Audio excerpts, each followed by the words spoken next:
I'm your host, Lizeth 𝗟R𝘄𝘀. This is the Laws of Epic Beauty. I'm thrilled to introduce you to my guest today. She's an actress, pageant queen, cover model, IFBB pro, physique competitor, authority figure, woman entrepreneur, and owner of Shawn's Couture Cuties. Shawn Hektor-Lewis, you are quite the inspiration. You know, when you really got my attention was when you couldn't take a week off of your workout routine so that I could do your eyebrow tattooing. I mean, Shawn, for someone like me who doesn't mind taking a few days off for beauty treatments, I want to understand the mindset, the secret of how you stay consistent every single day in your bodybuilding routine. Can you please share with us? Because summer's right around the corner, and I'm sure that I'm not the only person looking to get motivated. So what is the secret, and what is the mindset of a bodybuilder? Well, the first and foremost, you just have to get started. That's the first thing. You put one foot in front of the other. You get up out of bed, you put one foot in front of the other. That's how you get started. And then it just becomes a lifestyle at that point. And then it just becomes something that you can't live without. Like you mentioned with the eyebrow tattooing, I was like, I can't take 6 days off. I just can't. That's part of my life. If I don't do that, I don't feel like myself. It's my therapy. It's my physical and mental therapy every day. And it's hard enough for me to take one rest day a week, let alone if I was going to take 6 days off. So it literally just is putting one foot in front of the other, starting somewhere, and then it just becomes something that you can't live without. It's not about motivation. It's just about dedication, determination, and consistency over and over the same thing. And like I said, it just becomes part of your life. Yes, I mean, I can understand that. And I know so many people struggle, you know, they go back and forth and they, I guess, negotiate with themselves and they're like, should I do it today? Should I not? And before you know it, the hour goes by, and I'm guilty of that because that happens. I can talk so good about it. But, you know, what would be for someone who's just like trying to get into it? I know it's the mindset, but what is really like that underlying umph that can get somebody to just do it? You know, I think at the end of the day, sometimes it takes a life-altering event to make you alter your life. You know, sometimes we sit there and we think it's all good and this is what we're going to do and blah, blah, blah. You overthink it and you're like, I'm going to do this today and I'm going to make this whole plan and blah, blah, blah, blah. But sometimes you just have to turn your brain off and do. Like I said, just step forward and do it. And a lot of times that doesn't happen until a life-altering event happens. For example, what we all went through this past year with COVID, you know, that really puts into perspective, how do you want to spend your time? How do you want your life to go? You know, we don't have an infinite amount of time on this earth. And that this year, the pandemic really kind of put that into the forefront of a lot of people's minds, where they're like, well, you know what? I really got to make the most of the time that I have. And if this is something that you've always wanted to do and you've always wanted to put yourself out there, you know it's going to make you better. The only thing that's going to do that is by you starting. And sometimes, like I said, something simple like a pandemic, as simple as that is, can force you to realize that that is a life-changing, life-altering kind of thing, and that can get you put on the right path. Yes, it always, you know, I think that pandemic has affected so many different people, so many different ways. Some people, it's about an exercise routine, maybe it's starting their business or kind of like, you know, learning something about themselves that they're not doing with their life to be more fulfilling. So you're absolutely right. Maybe for some, it's the fitness. So thank you so much for sharing that. And with your company, Shawn's Couture Cuties, I think it's amazing. You're almost like that one-stop shop. Now, how are you preparing bodybuilders, competitors through your company? So I do everything stage presence when it comes to the ladies that I help get on stage. I help them with their hair, their makeup, their suits, their posing, the things that are going to make them stand out on stage that go beyond just the actual physique. I tell people all the time, I'm like, you know, I put the icing on the cake. You know, your cake has to still be great, that kind of thing, obviously, but you don't want to show up to a wedding and just see a plain cake sitting there on the table. You got to have the flowers and the pearls and the this and that, and that's what I do. And I help the women really kind of find their inner confidence and help them bring that out in themselves when they actually step on stage. That's the biggest piece.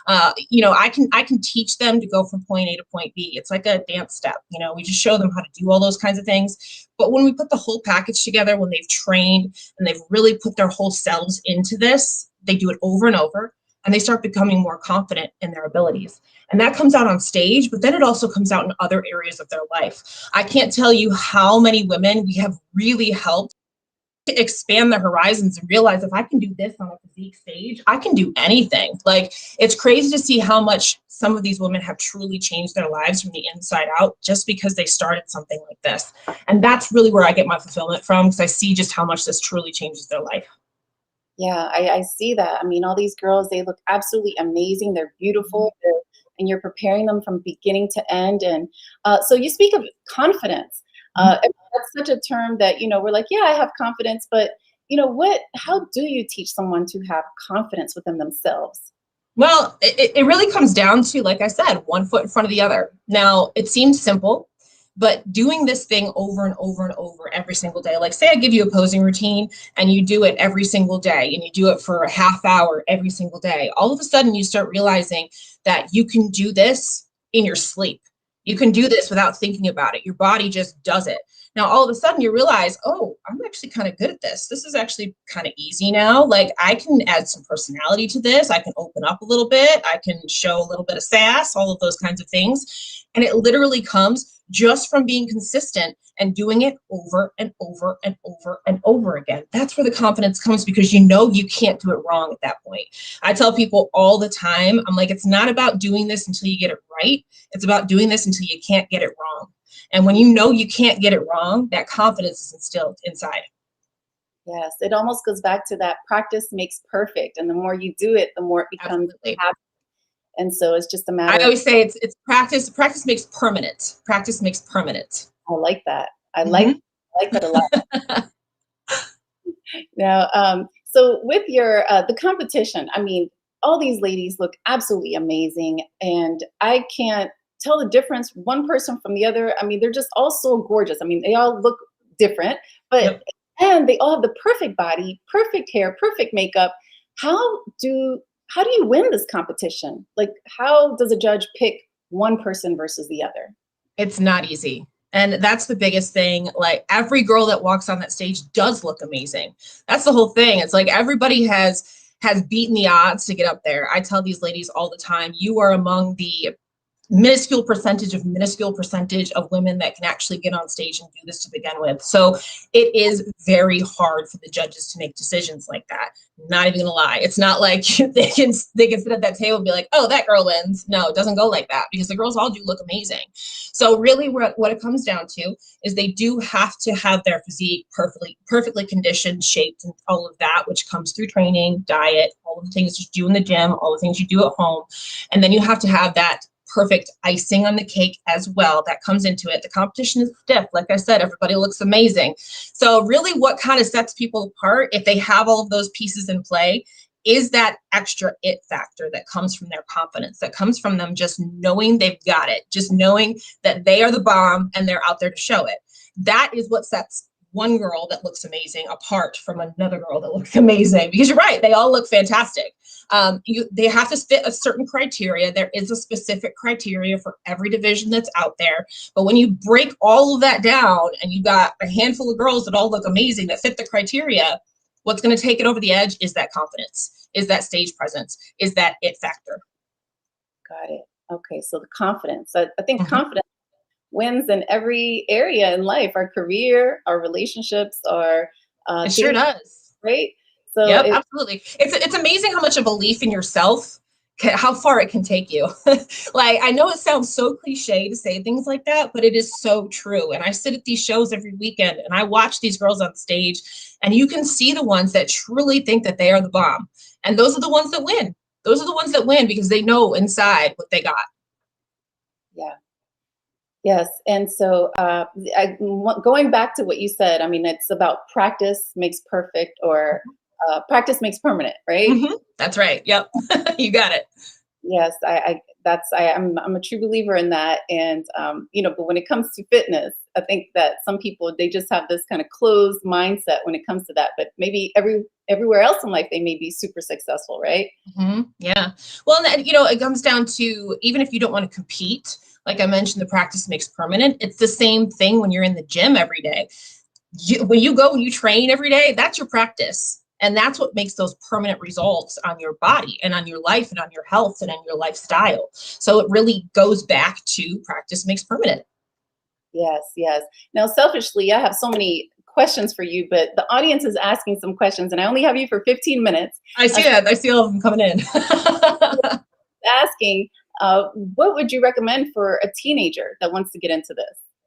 So there actually are teen divisions when you're going into competing. So they do have teen divisions. They have a teen collegiate national stage that you can get on and everything as well. So I would really recommend, if you're going to start in something like this, because your body is still forming, you're still growing, you're still maturing, all of that. Make sure you get a good qualified coach that knows how to actually work with your body, knows how to give you the right training, knows how to give you the right nutrition, because that will really make a huge difference in your success on stage, but also just in your life. Because as you move forward, this is something that's going to build really good habits for you as you grow older too. So get with a coach that has experience, that understands the developing body as you are a teenager, because it is different from somebody like myself who's pushing 40. You know what I mean? So make sure you got a coach that understands those things. That's where I would push you to explore first. Get a coach that understands teenage bodies.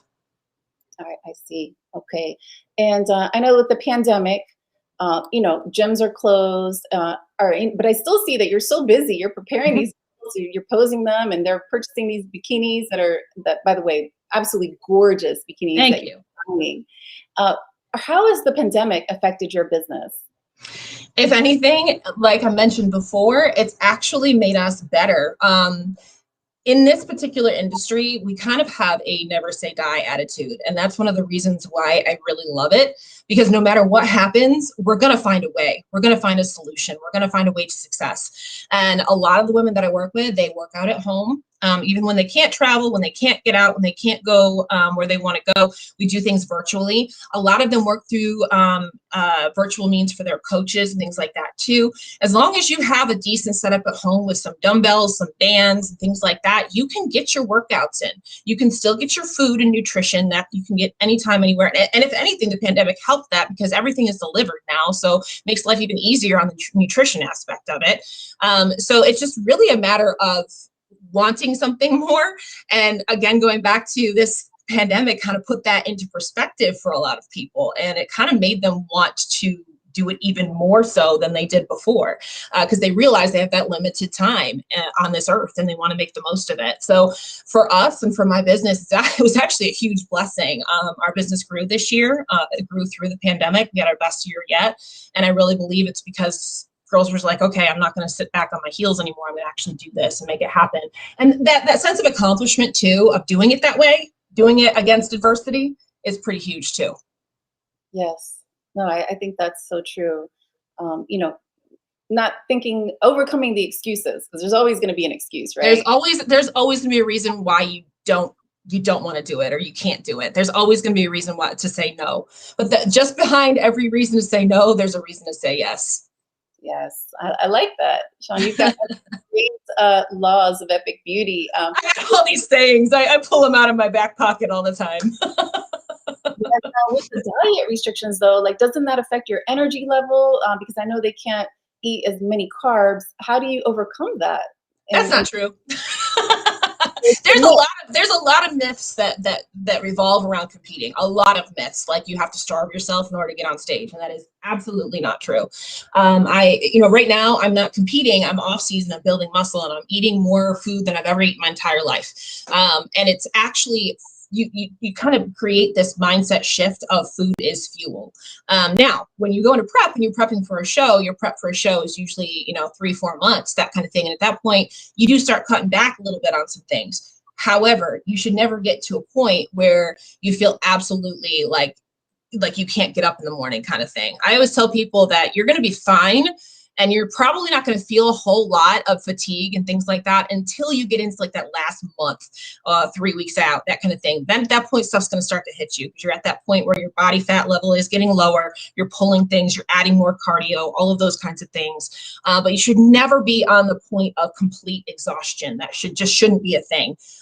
When it comes to fitness competing and things like that. It's more about fueling your body than it is starving yourself.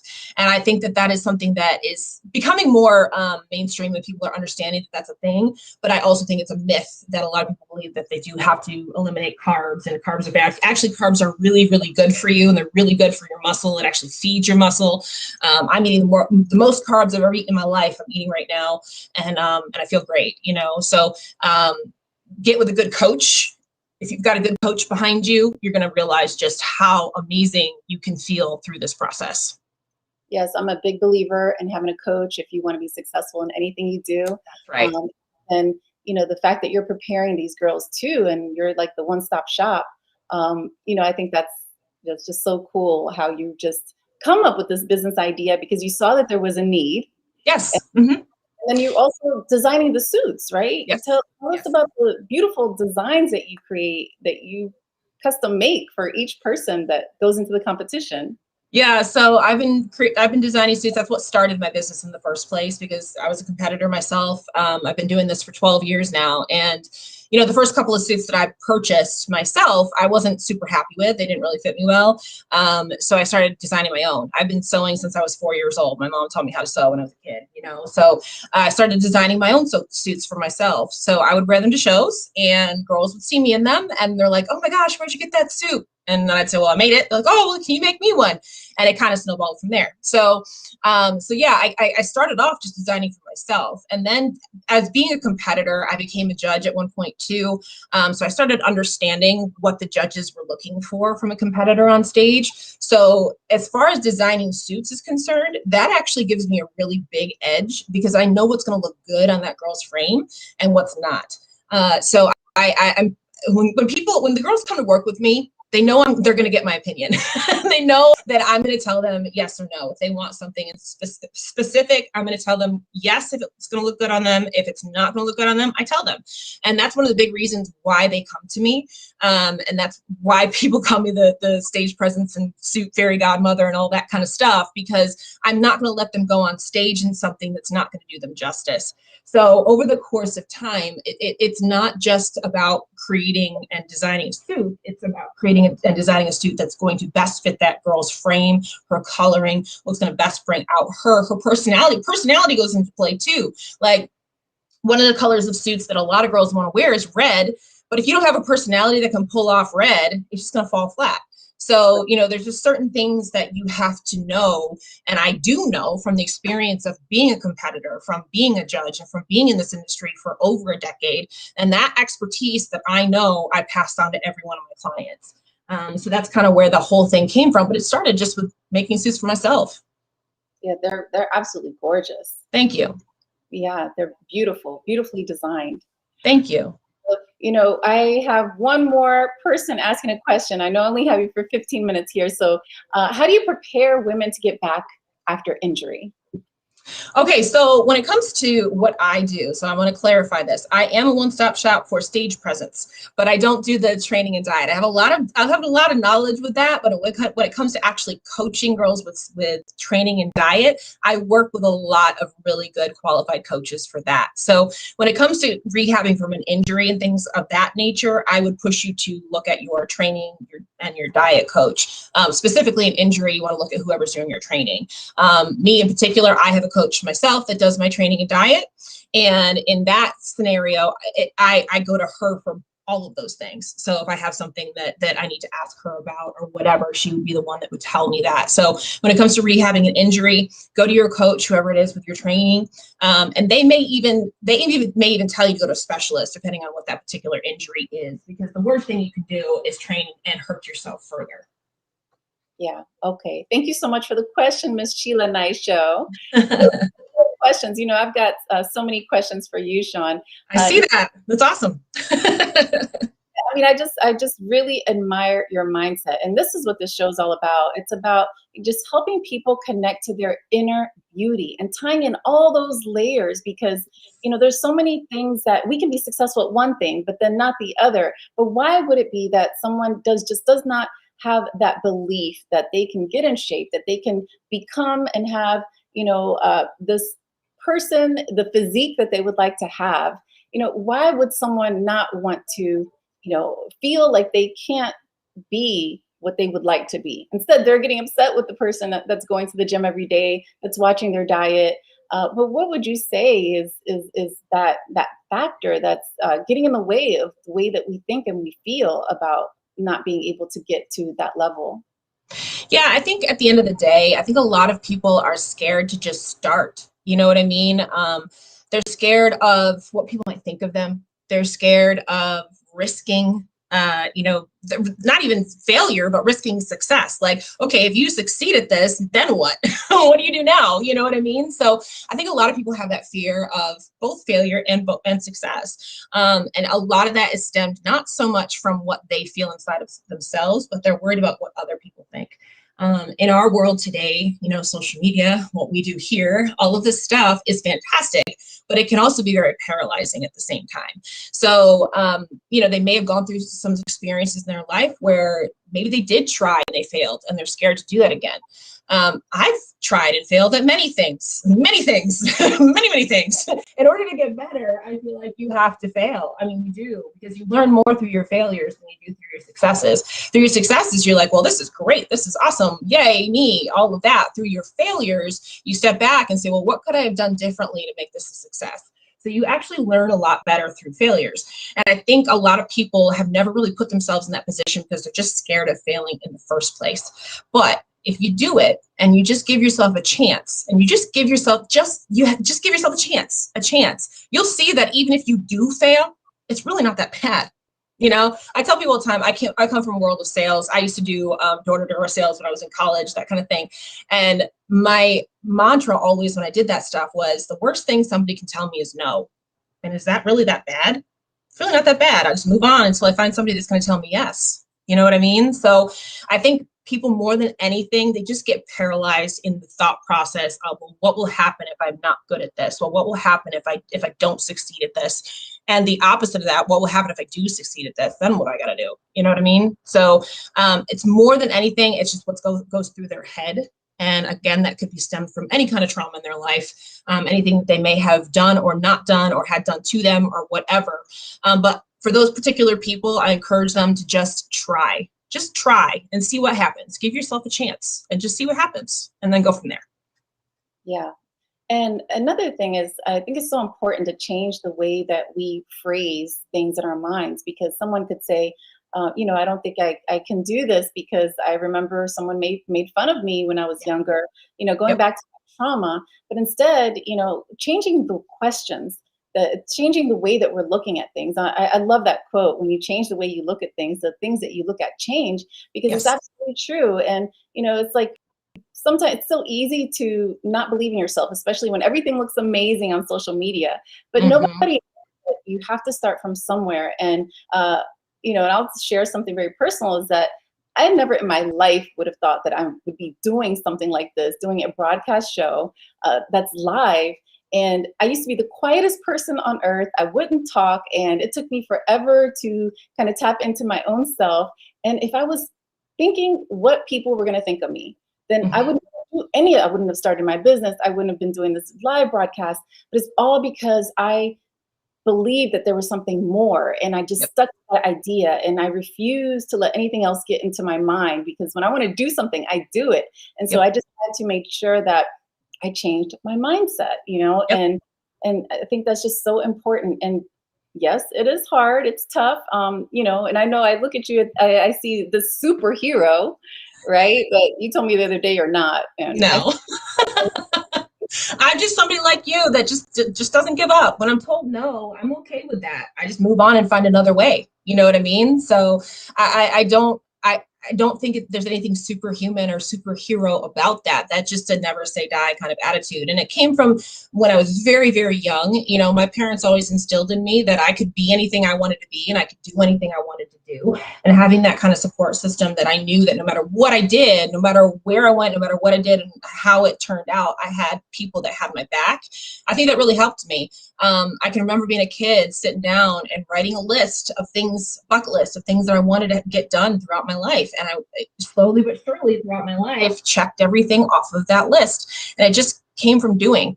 And you know, I really do credit a lot of that to the way I was brought up, to my parents, and to the fact that they did instill in me that I could be anything I wanted to be. And I know a lot of people don't have that. So enter somebody like me, who, as your stage presence fairy godmother, I try to instill that in you as best I possibly can, because it's true. I mean, the more that you put yourself out there, the more that you're going to get. And I always say this too. I do things almost selfishly, because I know that no matter what I put out into the universe, if it's a good thing, if it's a positive energy, if it's a positive thing, I'm going to get it back 10 times over. So if I put negative stuff out there, same thing, I'm going to get it back 10 times over. So I'd rather put positive energy and positive motivation out in there, because I know I'm going to get it back. I know it's going to come back to me. It's a boomerang effect. So if you start thinking like that, thinking, okay, well, if I put this massive positive push and energy out into the universe, I'm going to get it back. You start thinking like that, you'll start trying more. You'll start doing more. Yes. And then to that, a lot of times we're expecting to give and get right from the same person or the same source. But we have to give and not even think about it, because it always comes back in other ways. Like Absolutely. You said, boomerang effect. But I think people lose the feeling that they want to give because they're not getting back, and then they just want to give up. But you're most likely not going to get it from the people that you're helping or doing something for. Most likely it's going to come from somewhere else. So you just have to, you know, do the right thing and keep helping one another. And it is a boomerang effect. I do believe that. Absolutely. And I totally 100% believe that, because that's the only reason why my business is successful. That's the only reason why, because I put that out into the universe and I try to help as many women as I can. And guess what? They go help other women too. And then it just becomes a massive force going out into the world, where all of these women are just blossoming from it. And it's just amazing to see that kind of thing happen. And it really, like, I never in a million years thought that this would be my life and what I'd be doing, but it's freaking phenomenal and I love it. Yeah, I think it's amazing. And I love everything that you're doing and how you're preparing all these women. You're helping build their confidence. You're creating these amazing suits for them so they can go on stage. And, you know, it's just, you're doing it from beginning to end, and you're helping them feel good and confident and feeling like they can do it. And they are doing it. So yeah, they are. They're becoming amazing themselves. It's really cool to watch. It really is. Yeah, what a transformation. So, you know, I know we're going out on time now. And my last question is, you know, asking everyone that comes on the show is, you know, to share the law of epic beauty that you live by. Okay, so we talked about this a little bit the other day, and I kind of laughed about it, but it's true. So my law of epic beauty is simply to get up in the morning, drink your water, have your vitamins, and put on some sunscreen. That's my law of epic beauty. And if you haven't noticed, the theme of this whole show, of what I've been talking about, is just being consistent and being disciplined. If you get up every morning and do those 3 things, when you get up in the morning, those 3 things, you're already on a fast track for a good day. And that's all that you need in order to become better. You just need little things every single day to become epic. If you start your morning every morning with a glass of water, your vitamins, and your sunscreen, you're off to a good start. Okay, so the definition of beauty for you is consistency. That's right. That's right. Absolutely. Yep. To answer your question, Adi Rausch, thank you for your question. So yes, so that's beautiful. Thank you so much, Shawn. I'm so happy to have the opportunity to have you on today, and our time is up. And for anyone who wants to get in touch with you, who wants to be a part of your team, how can they contact you? My website is @𝗟𝘄𝘀.com. They can also find me on Instagram. My business Instagram is Shawn's Couture. And then I also have a personal Instagram as well, and that's @ShawnCarla_IFBB Pro. The easiest way to touch base with me usually is Shawn's Couture Instagram, because I do live feeds on there every Monday through Friday. And that's the easiest way to get to know me a little bit better, because I act a fool sometimes. So it's fun. I know you're very consistent with that. So I am, yes. When you say you're going to be on. So yes. Thank you so much from you, Shawn. Thank you for having me. Everyone. Well, thank you so much for tuning in to the Laws of Epic Beauty. I hope everyone got something out of it. I know I sure did. And I'm so happy to have you on the show, Shawn. So thanks so much for being here on the Laws of Epic Beauty. Thank you. This was great. This was a lot of fun. I love doing this kind of stuff. So yes, it was fun.